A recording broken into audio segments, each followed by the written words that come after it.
nasihat lo untuk investor retail yang baru masuk saham? Kalau nasihat saya sih jangan takut gagal, jangan takut salah, jangan takut rugi. Karena saat kita muda kita harus habiskan jatah gagal kita, jatah rugi kita.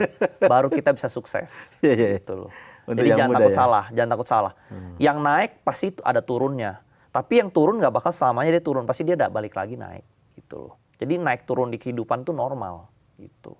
Yang penting dia stay in the game. Tetap di bidang ini terus konsisten.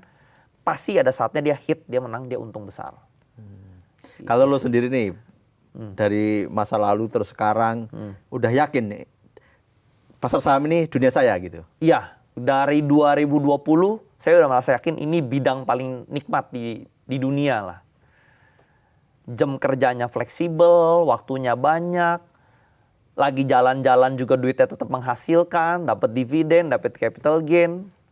Ini bidang paling tepat, paling terbaik. Duit sekecil apapun kalau di compound pasti jadi kaya. 10 juta kalau didobelin 10 kali jadi 5 miliar. Kalau 10 juta kalau? Dobelin 10 kali. Oh, tapi 10 kali ya? 10 kali. 5 jadi 10, 10 jadi 20, 20, 40, 40, 80. Seterusnya itu jadi 5M. Kalau 100 juta jadi 50M.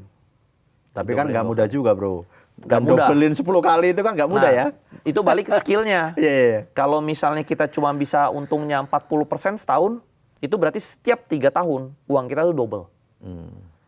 Jadi semua yang di bidang ini pasti kaya ujungnya. Tinggal dia sepinter apa dia dobelinnya. Kalau dia bisa 40% setahun tuh setiap 3 tahun double. Berarti 3 tahun berikutnya double lagi, 3 tahun berikutnya double lagi. Jadi pasti jadi kaya gitu. Jadi ini bidang yang bikin semua orang kaya. Gitu. Kebanyakan orang mereka tidak pernah hitung-hitungan matematikanya aja gitu. Kalau lo saham itu ada favoritnya nggak sih? Saham sektor ini itu ada favoritnya nggak? Atau yang hype aja nih, gue ambil gitu?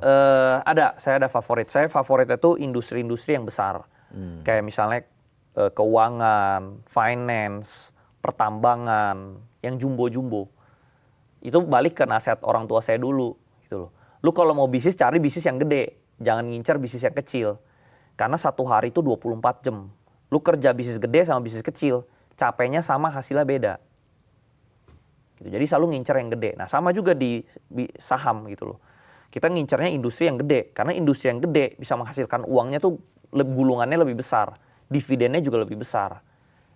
Kenapa kita harus ngincernya saham-saham yang perusahaannya kecil, untungnya kecil, dividennya kecil. Gitu loh. Selain saham, ada bisnis lain nggak sekarang?